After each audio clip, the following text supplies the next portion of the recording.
Hello friends, नमस्कार। 10वीं की पहली कविता प्रभु जी तुम चंदन हम पानी, जिसका आज अध्ययन हम करेंगे। वैसे आप लोग 10वीं के छात्र हैं,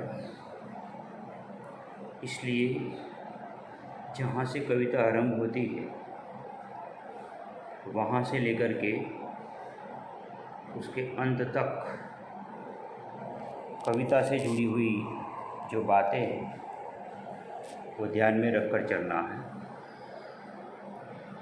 जैसे अगर ये पूछा जाए कि आपकी 10वीं कक्षा की किताब के फ्रंट पेज पर, मतलब पहले पन्ने पर, किन कवियों का या किन साहित्यकारों की तस्वीर छापी गई, तो आप लोग जानते हैं किताब के पहले पेज पर अगर देखेंगे तो पहला जो चित्र है, मतलब फोटोग्राफ्स, वो कृष्ण भक्त कवि रसखान जी का है।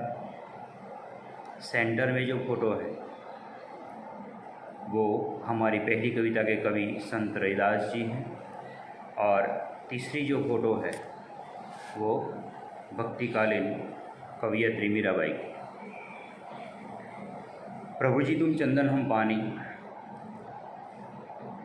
इस कविता के रचयिता है मध्यकाल, मतलब भक्तिकाल के प्रसिद्ध कवि संत रैदास जी, जिनको हिंदी साहित्य में रविदास जी के नाम से भी जाना जाता है। सवाल अगर ये पूछा जाए कि संत रैदास को किस कवि का समकालीन कवि माना जाता है, तो ये कवि परिचय में दिया हुआ है कि रैदास जी को भक्तिकाल के निर्गुण संप्रदाय के प्रसिद्ध कवि कबीरदास के समकालीन माना गया है। अब ये भक्तिकाल क्या है, निर्गुण संप्रदाय क्या है, और इसमें भी महत्वपूर्ण प्रश्न ये है कि रैदास जी के गुरु कौन थे या रैदास जी किनके शिष्य थे। तो रामानंद जी जो भक्ति काल में एक बहुत बड़े धर्म प्रचारक हुए, उन्होंने रैदास जी को अपने शिष्य के रूप में स्वीकारा था। सवाल ये है भक्ति काल क्या है, निर्गुण संप्रदाय क्या है। तो हिंदी साहित्य को प्रमुख 4 कालों में विभाजित किया गया है, जिसमें उसका आरंभिक काल जो है वो 1000 से 1350 तक माना जाता है, जिसे हिंदी साहित्य में आदिकाल या प्रारंभिक काल के नाम से जाना जाता है। 1350 से 1750 का जो समय है उसको हिंदी साहित्य में मध्यकाल यानी भक्तिकाल के रूप में जाना जाता है, जिसमें कबीर, रैदास, सूरदास, तुलसीदास, मलिक मोहम्मद जायसी जैसे सुप्रसिद्ध कवि हुए। 1750 से 1850 तक का समय वो हिंदी साहित्य में रीतिकाल के नाम से जाना जाता है, जिसमें राजाशाही में एक विशेष प्रकार की कविताओं की रचनाएं हुई। और 1850 मतलब जब से ईस्ट इंडिया कंपनी की स्थापना हुई, अंग्रेज़ों का आगमन भारत में हुआ, उसके बाद का जो समय वह आधुनिक काल का समय माना जाता है, जो अब तक इस समय तक जारी है। रैदास जी से जुड़े हुए कुछ सवाल। वे भक्तिकाल के निर्गुण संप्रदाय के प्रसिद्ध कवि हैं,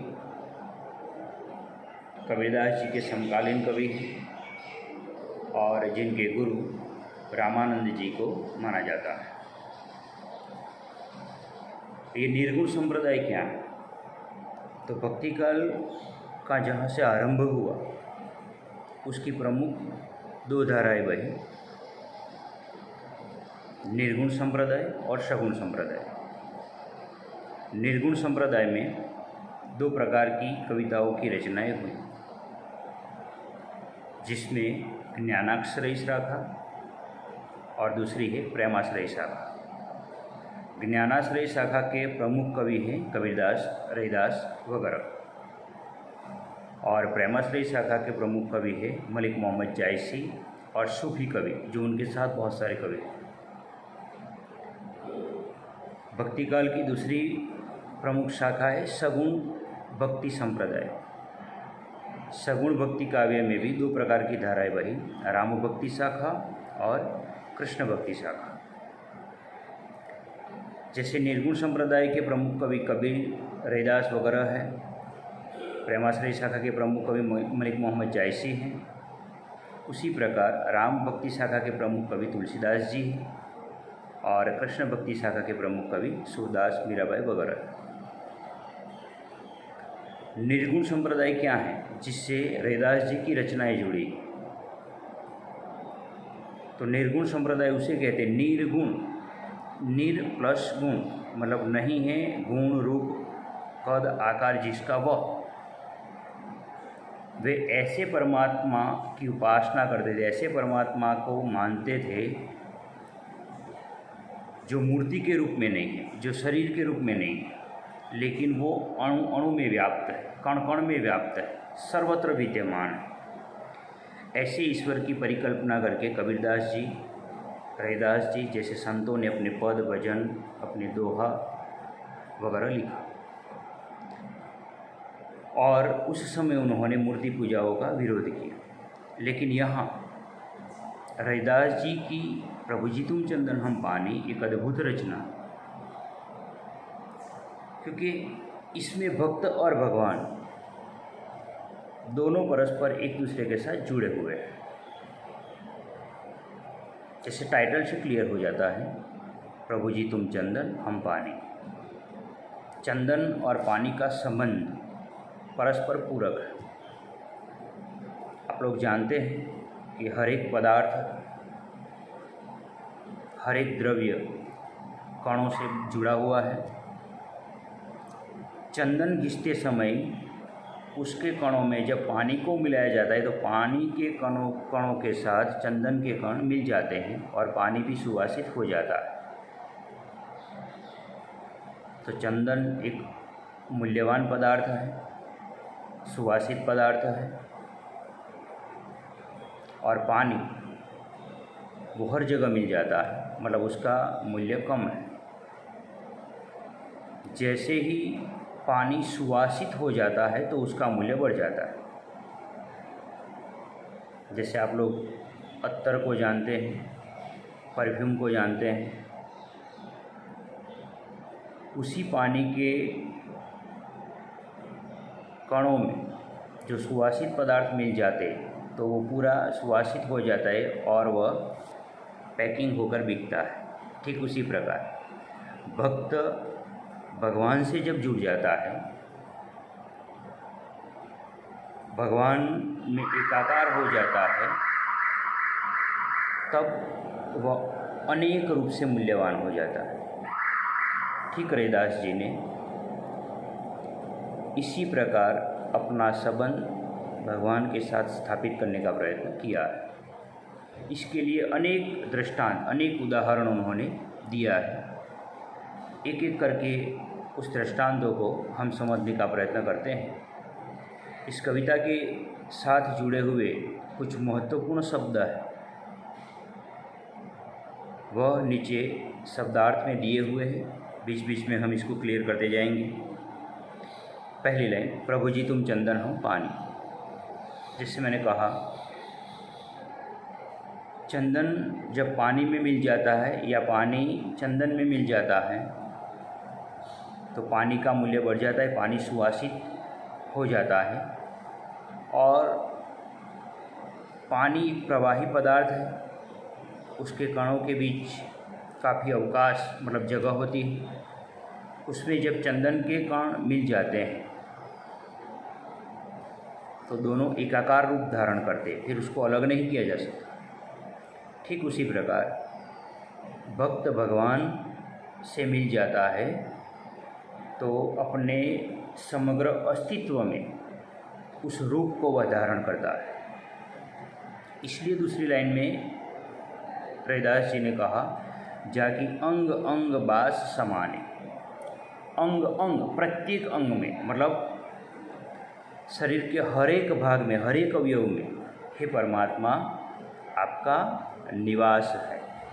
जिस प्रकार पानी के हर एक भाग में, हर एक कण में चंदन की सुवास मिल जाती है, ठीक उसी प्रकार है भगवान आप चंदन रूप है तो मैं पानी रूप हूँ।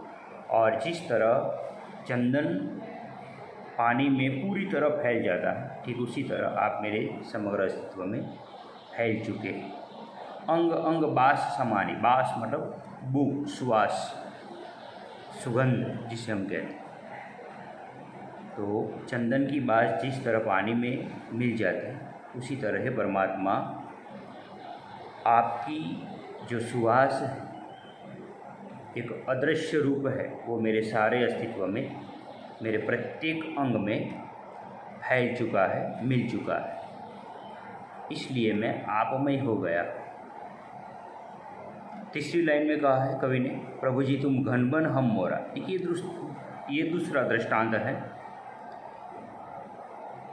तुम घन बन हम मोरा। घन बन, घन का मतलब होता है बादल, और वन मतलब पूरा समूह, बादलों का समूह।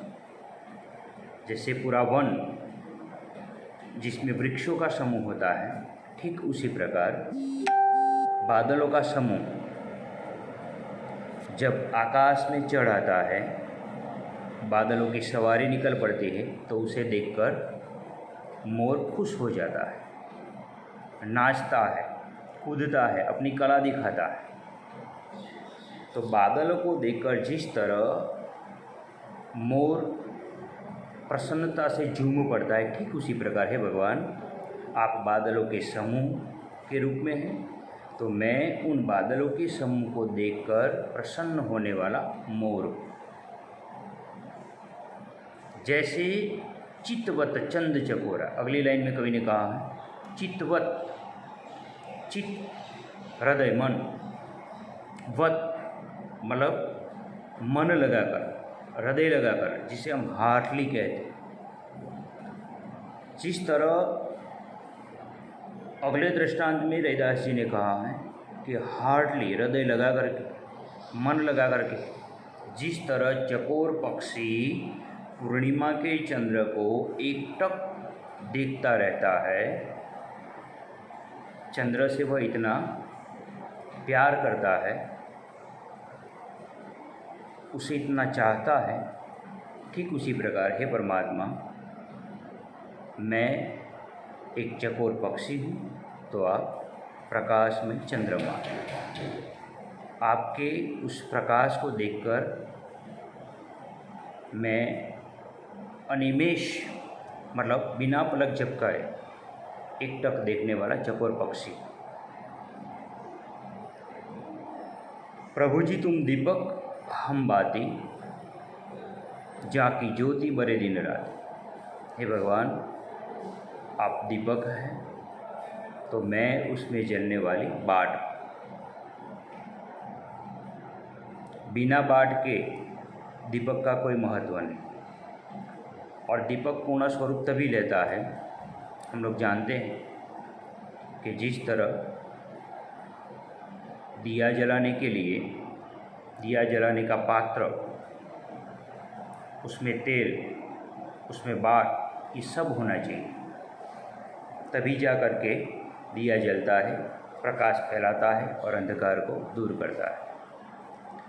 तो हे भगवान आप दीपक हैं, दीपक मतलब दिया, तो मैं उसमें जलने वाली बाती, बाती मतलब बाट, दिवेट जिसे हम गुजराती में कहते हैं, जाकी ज्योति बरे दिन राती। और इस तरह आपके दीपक में जब मेरी बाती जब जलती है, तो दिन रात जलती रहती है, और दिन रात जलते जलते वह भीतर के अंधकार को दूर करती, प्रकाश फैलाती, प्रकाशमय होती। जैसे हम लोग जानते हैं कि हमारे भीतर बहुत सारा अंधकार भरा हुआ है, बहुत सारी अज्ञानता भरी पड़ी है, उसको दूर करने के लिए परमात्मा रूपी ज्योत, परमात्मा रूपी प्रकाश जब हमें छूता है या उस प्रकाश को हम अपने अस्तित्व में समाते हैं, हमारे भीतर लाते हैं, तब हमारी भीतर की जो ज्योति वह बाती के रूप में प्रज्वलित होती है और दिन रात जलती रहती है। दिन रात जलने का मतलब है कि दिन रात मैं आपमय हो गया हूँ। हे परमात्मा, मैं दिन रात आपकी पूजा उपासना करता रहता हूँ। अगली लाइन है, प्रभु जी तुम मोती हम धागा, जैसे सोना ही मिलत सुहागा। हम लोग जानते हैं कि मोती एक मूल्यवान पदार्थ है, लेकिन उसका हार तभी होता है जब धागे से मोती को पिरोया जाता है। तो हे भगवान, अगर आप मोती एक मूल्यवान पदार्थ है, तो उन मोतियों को जोड़ने वाला मैं धागा हूँ। बिना धागा मोती की माला पिरोई नहीं जाती। तो इस रूप में मोती और धागा के रूप में इस दृष्टांतों के माध्यम से भक्त भगवान के नज़दीक रहना चाहता है। इस प्रकार दोनों एक दूसरे में एकाकार होना चाहते हैं, और वो उस प्रकार जैसे सोने ही मिलत सुहागा। सोना भी मूल्यवान है, लेकिन अगर सोने से गहने गढ़े जाने हैं, गहने बनाने हैं, तो शुद्ध सोना काम में नहीं आएगा, क्योंकि वो द्रव है, वो पिघल जाएगा। अगर उसको आकार देना है, कोई घाट देना है, तो उसमें सुहागा नाम का जो पदार्थ है वह मिलाना पड़ेगा। तो हे भगवान, सोने में लगने वाला पदार्थ मतलब सुहागा एक तरह का खनिज पदार्थ है जो सुवर्ण में मिलाया जाता है, और उसकी मात्रा के आधार पर एक चौकस घाट आकार सुवर्णाकार देता है, तब जाकर वह चमकता है। तो इसलिए हे भगवान, अगर आप मूल्यवान सोना है, तो उसी सोने में मिला हुआ सुहागा जो दिखाई नहीं देता, हम गहनों को केवल सोने के गहने ही कहते हैं, उसमें जो पदार्थ मिलाए गए हैं उसका नाम नहीं बोलते। उसी तरह भक्त भगवान में एकाकार हो गया है। लास्ट में रैदास जी कहते हैं, प्रभु जी तुम स्वामी हम दास। हे भगवान, अगर आप स्वामी हैं तो मैं उस स्वामी की सेवा करने वाला दास, दास मतलब सेवक। तो भक्त दास्य भक्ति के रूप में भगवान के साथ यहाँ जुड़ा है। स्वामी और सेवक का नाता आदि अनादि काल से चला रहा है। ठीक उसी प्रकार भक्त भी भगवान के साथ दास्य भाव से जुड़ा है, और इसी दास्य भक्ति के रूप में भक्त भगवान की भक्ति करना चाहता है। इसलिए अंतिम लाइन में कवि ने कहा है, ऐसी भक्ति करे रैदास। रैदास जी, हे भगवान, इसी प्रकार की मतलब विनम्र भाव से, दास्य भाव से आपकी भक्ति करना चाहते हैं। वैसे भी हम जानते हैं कि अगर भगवान है और भगवान की उपासना करने वाले भक्त नहीं है, तो भगवान का कोई मूल्य नहीं। तो हम ही हैं जो भगवान के मंदिर बनाते हैं, मस्जिद बनाते हैं, चर्च बनाते हैं, गिरजाघर बनाते हैं। हम ही उसकी पूजा उपासना करते हैं, भजन कीर्तन करते हैं, फूल दीप माला चढ़ाते हैं, आरती ढोल नगाड़े बजाते हैं, नाचते कूदते हैं, बैंड बाजों के साथ यात्रा निकालते हैं। लेकिन ये कब तक? जब तक उसकी उपासना करने वाला, उसकी पूजा करने वाला भक्त है तब तक।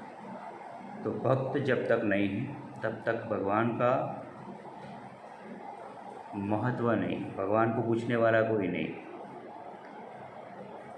रैदास जी यहाँ ये नहीं कहना चाहते कि मैं हूँ इसलिए आपका महत्व है, लेकिन यहाँ जितने भी दृष्टांत दिए उन सारे दृष्टांतों में भक्त कहीं न कहीं भगवान के साथ जुड़ा रहना चाहता है। आत्मा मतलब भक्त, परमात्मा मतलब भगवान। तो ये आत्मा परमात्मा से हर हाल में जुड़ी रहनी चाहती है। इसके लिए जो दृष्टांत दिए, अगर इस कविता के सार रूप में अगर विस्तृत सवाल पूछा जाए कि भक्त किन किन उदाहरणों के द्वारा ये समझाता है कि मैं आपके निकट हूँ, तो पहली लाइन से लेकर के अंतिम लाइन तक कवि ने अनेक उदाहरण दिए। जैसे भगवान अगर चंदन है तो भक्त पानी है। पानी में जिस तरह चंदन मिलकर पूरे पानी को सुवासित करता है, ठीक उसी तरह है भगवान मेरे अंग अंग में भी आप समाहित हैं, आपकी सुवास फैली हुई। आप बादलों का समूह हैं तो मैं उसे देखकर खुश होने वाला, नाचने वाला मोर हूँ। अगर आप चंद्रमा के रूप में ज्वालित्यमान हैं तो मैं उस चंद्रमा को देखकर, उस चंद्रमा को रात पर एकटक देखने वाला चकोर पक्षी। हे भगवान, अगर आप दिया है, दीपक है, तो मैं उसमें जलने वाली बाट हूँ। और इस प्रकार आत्मा और परमात्मा की ज्योत वो दिन रात जलती रहती है। हे भगवान, आप मोती हैं, एक मूल्यवान पदार्थ है, तो मैं उस मोती को जोड़ने वाला धागा हूँ, उसको पिरोने वाला, तब जाकर के उसकी माला बनती। हे भगवान, आप सुवर्ण हैं, तो मैं उस सुवर्ण में मिलाया जाने वाला पदार्थ सुहागा। और आप अगर स्वामी हैं तो मैं उसकी सेवा करने वाला सेवक हूँ। इन सारे दृष्टांतों के माध्यम से रैदास जी भगवान के साथ अपनी एकाकार भक्ति को, अपनी दास्य भक्ति को बार बार प्रकट कर रहे हैं। ओके, धन्यवाद।